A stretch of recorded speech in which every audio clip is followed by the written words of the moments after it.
Ladies and gentlemen, welcome back to the Muscle Memory Podcast, episode 17. I am your host, Sean. Hope you guys had a great week and weekend. We have a great episode in store for you this week. I know it's a later episode, but hopefully you guys enjoy it. Let's get right into it. So, for starters, I do want to clarify why this episode was later. It's a Sunday as I'm recording this. It'll probably go up later today, probably like not even an hour after I record this. So, obviously, as you guys know, I like to upload on Thursdays, if not Thursdays, at the latest Friday. I don't usually upload on weekends whatsoever when it comes down to Saturday and Sunday. In terms of the podcast, I might put a clip here and there, but usually never an actual episode. But this week we had a lot of wrestling on the weekend in terms of WWE, at least with Worlds Collide and Money in the Bank. And I had a feeling that some things were going to happen, and it was just a good amount of wrestling in general. So I decided to just let that go. And I was also busy throughout the week as well. I'm not just going to say, oh, I just chose not to do it. I was busy and I did get caught up with some other things relating to brand and business and just work as a whole, being a person. So I got a little bit overwhelmed with everything that I had going on, but we also had a lot of wrestling that was going on as well with TNA Under Siege, Raw, SmackDown, NXT. Then you have Money in the Bank and Worlds Collide happening on the weekend. They actually just happened last night. So yeah, hopefully this will be a decently long episode, but that is basically the reason why I didn't upload on Thursday or Friday, was because I knew wrestling was happening on Saturday, and I didn't want to wait until next week to give that stuff. I wanted to give it to you basically as soon as possible. I know I wasn't going to record that night, but I can at least do it the next morning. So there we go. Straight into wrestling. Let's get into it. All right. So kicking things off, we had Under Siege.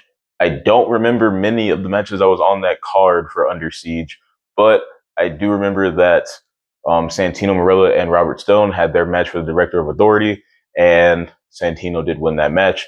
He found a way to get the Cobra unbanned, because I guess they banned it before the match happened. I guess he found a way to get it unbanned. He ended up winning that match using Cobra. I'm assuming this is going to send Robert Stone back to NXT, and it'll just dissolve that little faction that he had with him, Alicia Fox. I don't remember her name in TNA right now. It's not coming to my head. And Tessa Blanchard. So it'll probably get rid of that little faction, and he'll go back to NXT doing what he was doing over there. But Santino has his job. He doesn't have to worry about anybody taking it from him anymore. And I'm pretty sure it was a fun match. From what it looked like, it was a fun match. I didn't get to watch Under Siege just because I don't have TNA Plus or anything like that. I don't have any of the subscription services right now. The only thing that I do have is Tubi, but that's because it's free. Speaking of Tubi, actually, I'll get to that in a second. Keep it on Under Siege just because I remember that this happened. The Hardys had a match. It was them, Leon Slater, and somebody else. I don't know who their partner was. I genuinely don't know. And I believe it was against the Nimitz and First Class. I don't know if it was them and First Class, but I know the Nimitz and the Hardys were in that match, as well as Leon Slater. The only reason that I just thought about that match is that Jeff came back with his old school glow in the dark paint. I thought that was pretty cool. He had the body paint on with the white, basically the white fit. Yeah, so it reminded me of like Jeff from 2002 when he was first picking up that steam as a solo star. So that was pretty cool to see.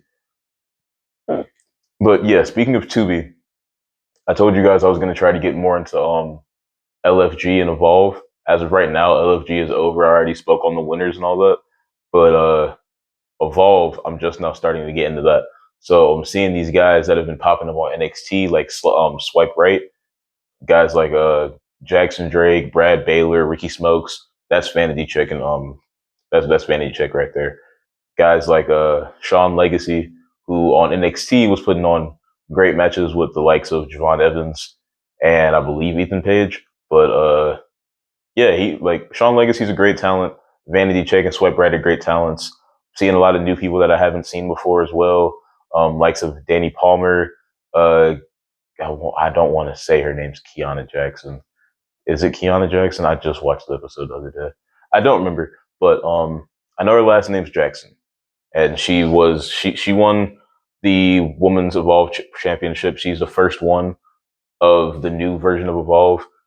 Jackson Drake is the Men's Evolve Champion, the first of that lineage of the belt, because the belt is different now, so they don't have the lineage that was attached to it. I guess because it was just not the same thing, and they're trying to set it up as something different. But Jackson Drake and Miss Jackson, I don't remember her first name. I want to say it's Kiana, but they're the first ever men's and women's Evolve champions. But I have to get a bit more into the show myself. But right now, it looks like it's definitely a developmental stage because the matches look a bit rough and patchy. And yeah, like it looked like you'll have your polished matches if it's a bunch of WWE ID talents. But if it's just people that you've never heard of before and they're not saying, oh yeah, they've been on the indies, or somebody is like, oh yeah, I've just been training at the PC for this amount of time, because they show you their background stories and all that. Most of the people there aren't WWE ID talents. There are WWE ID talents there, like Sean Legacy, Swipe Right, Jackson Drake.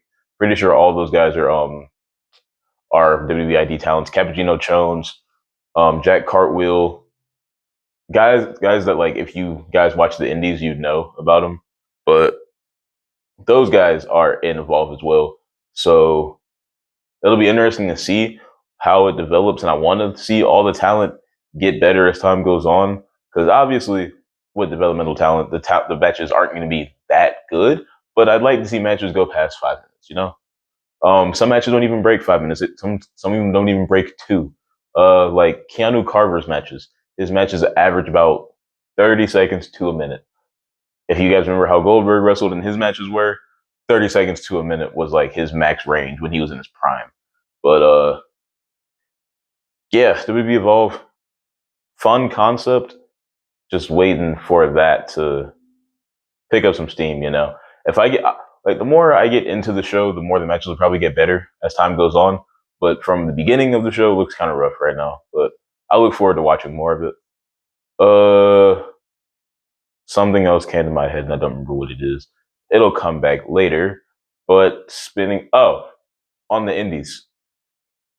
I saw this thing about one of the Young Bucks going on a podcast, and they had an interview or something like that. And they asked the Bucks if they ever were interested in starting their own company. And I believe it was Nick Jackson. He said that they were interested in buying PWG, Pro Wrestling Guerrilla. For those of you that don't know, that's where a lot of guys like Adam Cole, Kyle O'Reilly, Keith Lee, that's kind of where they got their names. That's kind of where like people really started to get eyes on them. Swerve Strickland, back in the day known as Shane Strickland, Ricochet, Cedric Alexander. Sometimes the Bucks were there. AJ Styles, Cody was there for a little bit. Jay Lethal, a lot of really big names, kind of like held it down in PWG for a while. Kevin Owens, back in the day known as Kevin Steen, and what's his name? Sami Zayn, who back then was known as El Generico, a guy that a lot of people probably don't remember, but Michael Elgin, Marty Scurll, a lot of, really notable names have been in PWG over the years, and PWG has been closed down for a while now, but the Bucks are interested in buying it and reopening it, and if not that, they're interested in starting their own company as well, just to be on the indies, not like a major thing or anything like that, just an indie promotion. But they said that if they were to do it, it'd probably be in a couple years, so look forward to it, but don't expect it anytime soon. If it is to happen, like they said, probably like 3 to 5 years. So I just want to let you guys know about that and be aware of that. Just if it does happen, you heard it here first. I was going to go Worlds Collide, but AEW happened first this week. So AEW, if I remember correctly, was Fyter Fest.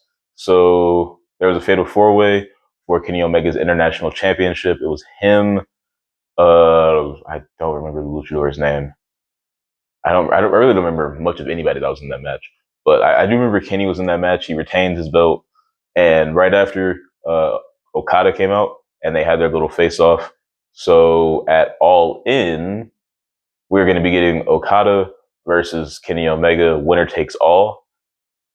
I don't really know how this is going to go either. So part of me feels like they're going to let Kenny win, but a part of me feels like that they're just going to let Okada win. So it can go either way.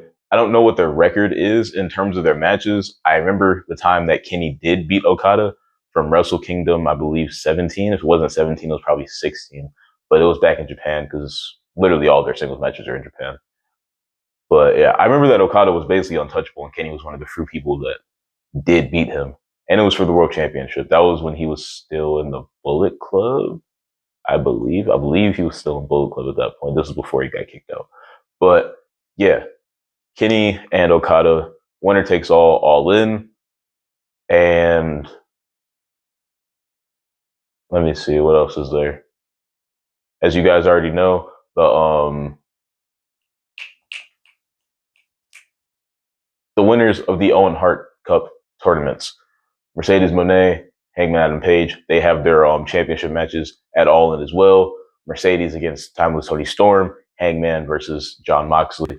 We've already established this. And I believe this upcoming week we have Will Ospreay versus Swerve. Just as a little like grudge match, trying to build that story of, we're on the same team. Just because they started throwing hands last week on Dynamite after a backstage segment. I don't remember exactly what was said, but it was more so on the side of, we're on the same team, Swerve. You gotta just let it work out and all that. But the thing between Swerve and Hangman is that they just don't want anything to do with each other. So Swerve doesn't want to help Hangman. Hangman doesn't want to accept Swerve's help. And Will's trying to get everybody to be all nice and friendly. And it's not really working out for him the way that he wants it to. So they started throwing hands backstage about it. And now they have a match coming up this week. So at the end of the day, Swerve's going to end up helping Hangman win that title. If not, then they're kind of just doing the storyline for no reason. And it's a waste of time, in my opinion. But I do see that Swerve is going to help Hangman win, and that pop is going to be massive. So, yeah, that's that. I don't remember anything else on the AEW side. So now we're going to switch over to Worlds Collide. For starters, I get Conan as representing Mexico, but Conan's not a good commentator. He sounded very, not slow in a dumb way, but like slow as in he's not meant to be a commentator. Conan's always been a manager. I believe he might have been commentary when he was in Lucha Underground, but he really wasn't at the same time. If I remember correctly, he was Pentagon's manager for a while. So he just about always played that manager role after he stopped his professional wrestling career. He just switched into managerial positions. But him on commentary just didn't sound right. I get we were in Mexico, but yeah, him and Corey on commentary kind of just, it was cool, I guess. But I'm not going to hate on Conan too much. He's given a lot to the business, so I'm not going to hate on him. But a lot of people were working double duty that night, if I remember correctly. So you had Stephanie Vaquer in her tag match with Lola Vice against two of Stephanie's old enemies from when she was still working in Mexico. And obviously Stephanie and Lola won that match. And then Stephanie went on to participate in the Money in the Bank match as well. So she was working double duty. Dragon Lee was working double duty. I believe he performed in a tag team match with the LWO with Cruz del Toro. Joaquin Wilde was supposed to be there as well, but Joaquin got hurt before the match was happening. I don't remember if they were the ones that had Pagano or not. Oh no, they had Iguana Man and two other people because Lindsay replaced Joaquin Wilde. So Lindsay Dorado replaced Joaquin Wilde, so it was Lindsay and the LWO versus Iguana Man and two other people that I don't remember. But then Dragon Lee also participated in the Fatal 4-Way match for the dang. Why am I blanking right now? Or I don't think Dragon Lee was in that match. I think they took Dragon Lee out of that match last minute. Because I believe they said Dragon Lee was going to be in the Fatal 4-Way for the NXT North American Championship. But I didn't see him in that match. There was another masked luchador in that match because there was Phoenix, Javon, Ethan, and there was somebody else that ended up taking the pin that wasn't Phoenix, but they also had a mask on. I don't remember who it was because they didn't mention their name in the clips that I saw, but I don't remember who it was. I was just confused as to, I thought Dragon Lee was going to be doing double duty, but he wasn't there. So Octagon also did double duty as well. he was in another tag match. I believe he was in the team that competed against Legado, and right after their match, Dominic came out. He assaulted him. They got into it. They had a little brawl, and then Dominic challenged him to a match for the Intercontinental Championship later on at Money in the Bank. So that was that. And then we had Gable versus El Hijo del Vikingo for the AAA Mega Championship. From what it looked like, it was a really fun match, really hard hitting match. A lot of spots that looked like somebody could have died, but obviously they're professionals and nobody did die. So Vikingo retained his belt. Good for him. I don't know if they're gonna be showing him on Raw anymore now that this feud with Gable is basically over. But if they do, I look forward to seeing him more. And yeah, that was kind of just a summary of Worlds Collide. It was a lot of tag matches, and then Gable versus Vikingo. It was really just a fun thing to watch, especially if you're used to watching a WWE style product or a New Japan style product where it's just not as much flipping and it's not as high paced. Like New Japan is high paced, but it's much more focused on strong style. So working stiff and very hard hitting and really like hard falling and stuff like that. And then WWE is obviously more so on the entertainment side of it. So they like to tell stories in terms of their matches. So they tell more story than they do like the flips and all that extra stuff. And then if you're an AEW guy, you get a little bit of both. You get story and you get your like high paced, hard hitting stuff. But that's because that AEW, in my opinion, is a conglomeration of all the other companies' different styles. So you have your entertainment, you have your strong style, and then you have your like pure wrestling. It just depends on what your taste is. So yeah, it's cool to see just pure lucha libre for a night and see how fun that actually is to see. So Worlds Collide, good show. Hopefully they keep it up like that because yeah.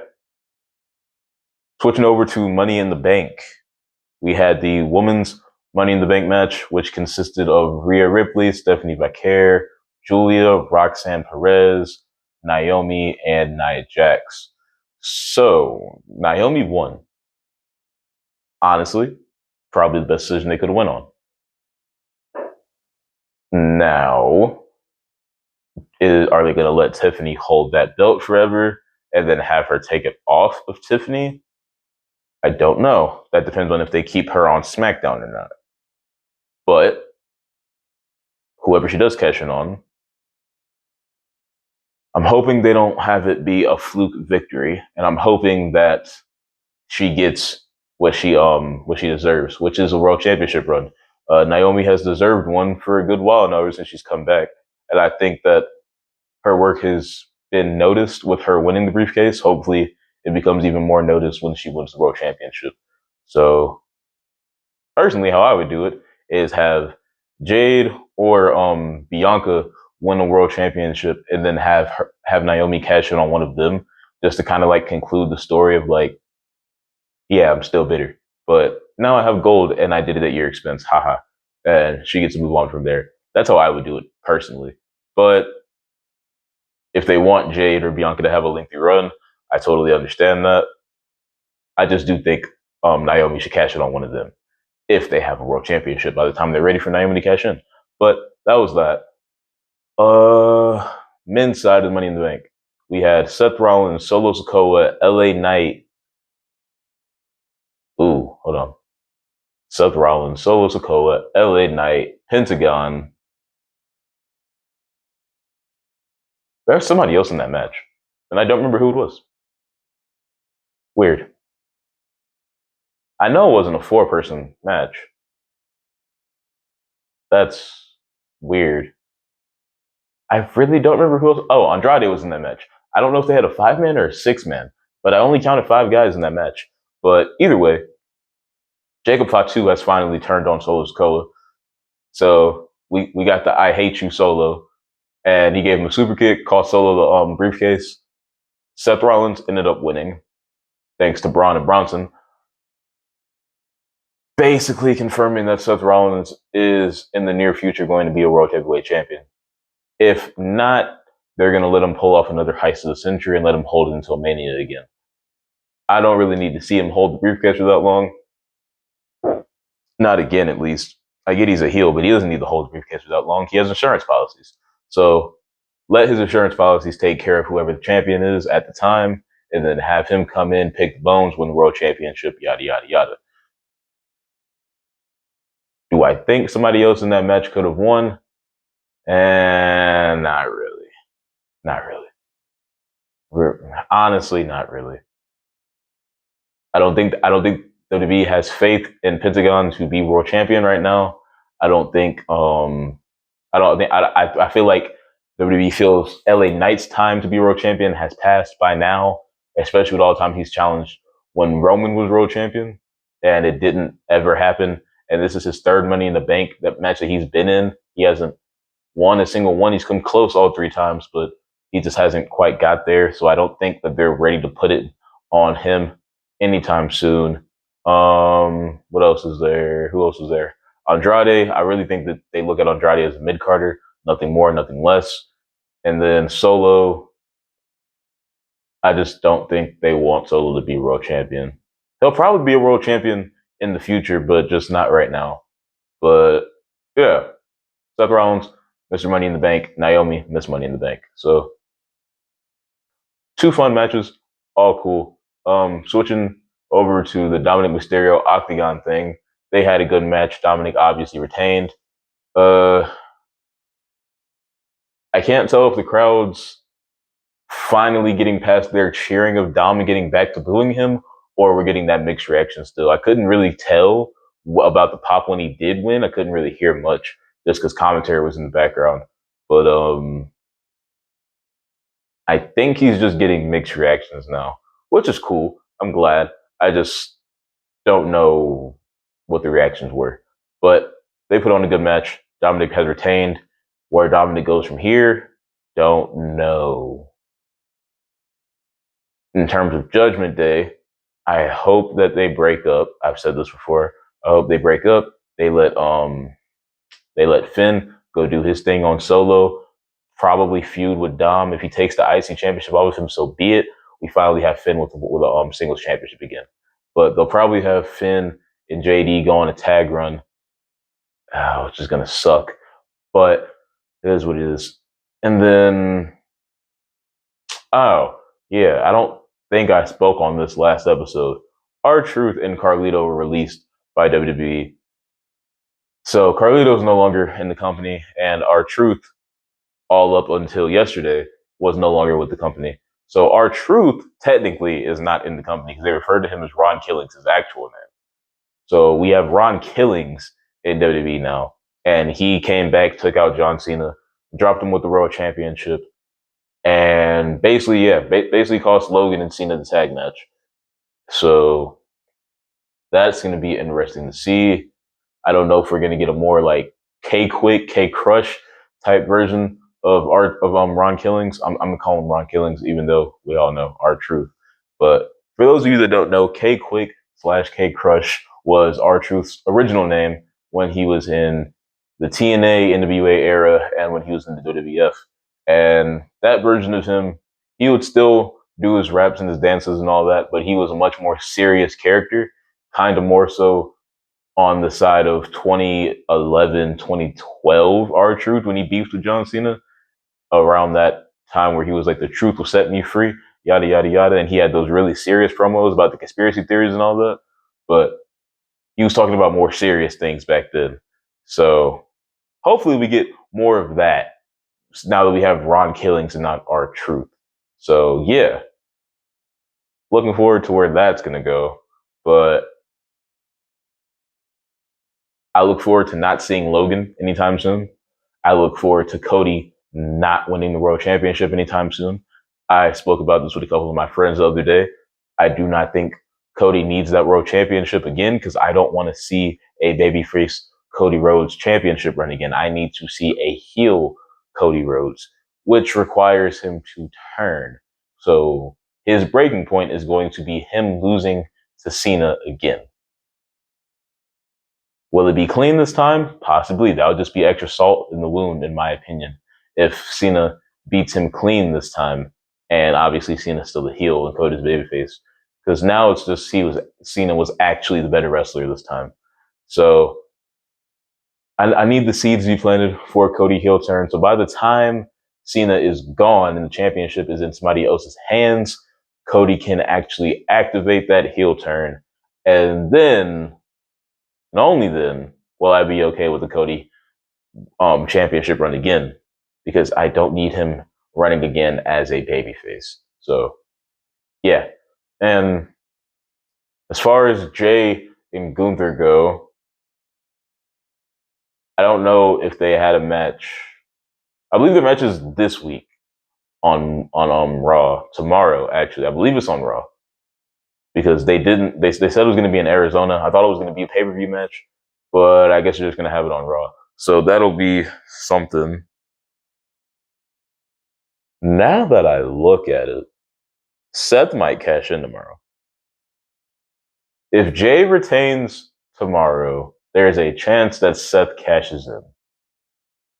Or if Gunther wins, there's probably still a chance that Seth cashes in. And Seth might be World Heavyweight Champion not even 24 hours after he wins the Money in the Bank briefcase. That'd be kind of sick. But that's just me speculating. If their World Championship match is tomorrow. Well, it'll be 48 hours by that point, so not even 24. I can't do math. But so that was that. I already talked on the Cena and Logan, well, the Cena, Logan, and then Jay and Cody match. Did anything else happen at Money in the Bank? You had your Money in the Bank matches. Oh, Becky Lynch is the new Women's Intercontinental Champion. I could care less. I didn't want her to win that match. I wanted Lyra to win. That way we didn't get Becky with another piece of gold. I don't need her with more gold. I could care about way other things more than her. I don't know. She came back, took Bayley out of WrestleMania. Bayley's not hurt, mind you. She never was hurt. They just wanted to make it seem like she was hurt. So when Bayley does come back, I guess she can take the belt off of Becky. But if the plan was for Becky to be heel and take the belt off of Lyra this whole time, they should have just had Becky be the one to team with Lyra in the first place. Said it before, I'll say it again. Yeah, so Becky is the new Women's Intercontinental Champion. They had a fun match, but I just didn't really care for the outcome. I would have preferred Lyra to win, and then someone else take it off of her that wasn't Becky. So, yeah. If my memory serves me correctly, I'm pretty sure that that's the only thing that happened at Money in the Bank. Yeah, because they have shorter match cards now. So their cards aren't 6 to 7 matches, they're more like 4 to 5. So that was everything that happened at Money in the Bank and Worlds Collide. I'm going to go back in time a little bit. Trick Williams defended his NXT championship against Mike Santana. First Class, which consists of AJ Francis and Casey Navarro, helped Trick Williams retain his championship. I'm blanking. Hold on. I'm really blanking right now. Trick retained. There was something else that happened on NXT that I can't remember.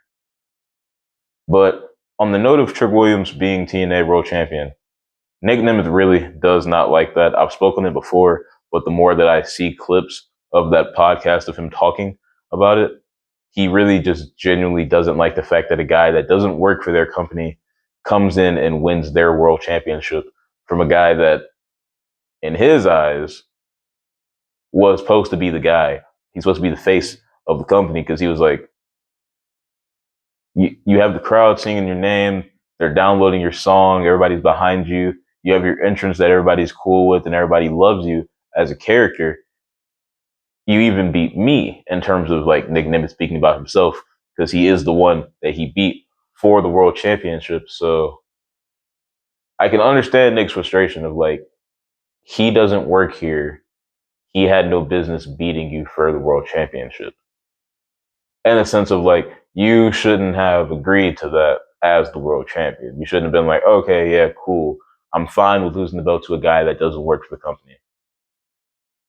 And then the guy didn't show up for the first week when he was champion. He showed up on his show, but not on the other one. Not on the show where the championship actually matters, which I genuinely, I can understand his frustration. Because if I was in that situation and I was working for a company where I'm like, okay, cool, I was also the top guy here, and the guy that beat me to be the new top guy lost to a guy that's not from here, doesn't work for us, doesn't share a locker room with us, literally is never on TV with us unless it's part of a collaboration. I'd be upset too. So Nick Nemeth is visibly frustrated with Joe Hendry. He said something about having like wrestler's court or something like that with Joe Hendry and all the guys backstage, just having a meeting of everybody, like all the guys. Because he was like, you got to give some guys their pats on the back. And props to Trick. He's a great young talent. He's a great up and comer. But again, he does not work for us. He doesn't work here. Whereas you have guys like Frankie Kazarian, who's been here busting his butt for years and years for this company, and yet still has yet to get a world championship from TNA. And he was basically kind of implying that he would have much rather seen Frankie Kazarian win the world championship over Trick Williams, which I totally understand. And for those people that would look at it and be like, oh, that's just tribalism. That's the part of the whole collaboration deal, isn't it?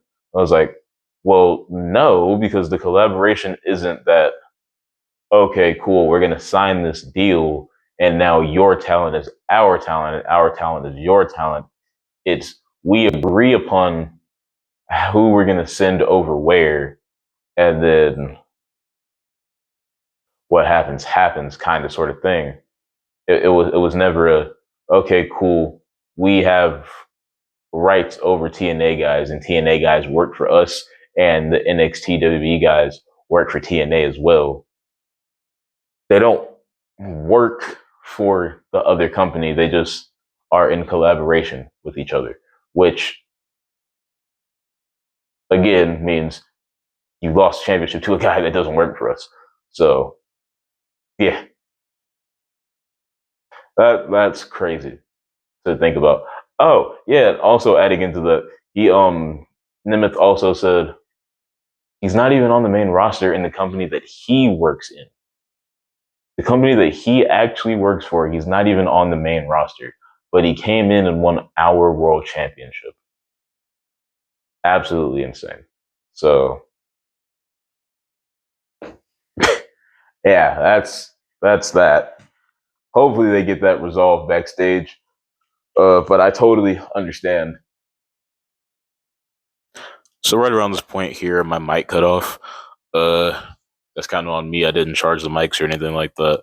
But for the most part, I was just kind of ranting on about how Nick Nemeth was irritated with the whole Trick Williams situation. And then I went on to tell you guys about my future plans in terms of business. I do have intentions of getting in contact with the guy that made my personal training shirt and making a variant for you guys, whether that's me getting it on CrowdMade or me just selling them in person. I also talked about me having a gaming channel on YouTube that's under the same name as my Twitch. I'll link it down below. QC the Don, QCTHEDXN, has a couple of old videos from when I was still on my Xbox and all that stuff. But if you want to check it out, go ahead. It'll be down below. Also, personal training. If you guys are in the El Paso area, specifically in the Northeast, I do train in the Northeast. So if you guys want to hit me up, just let me know. I'll shoot my my Instagram and all that good stuff down below. I have contact forms in my bios and all that stuff. You just have to literally just click a button and you'll be able to get a hold of me like that, or just shoot me a DM. I'll try my best to respond to all you guys if I get a lot of you.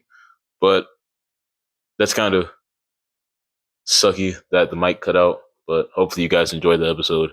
Nonetheless, I'm going to try to chop this up and edit it up for you guys now. But I'll see you guys next week. Stay blessed. Peace.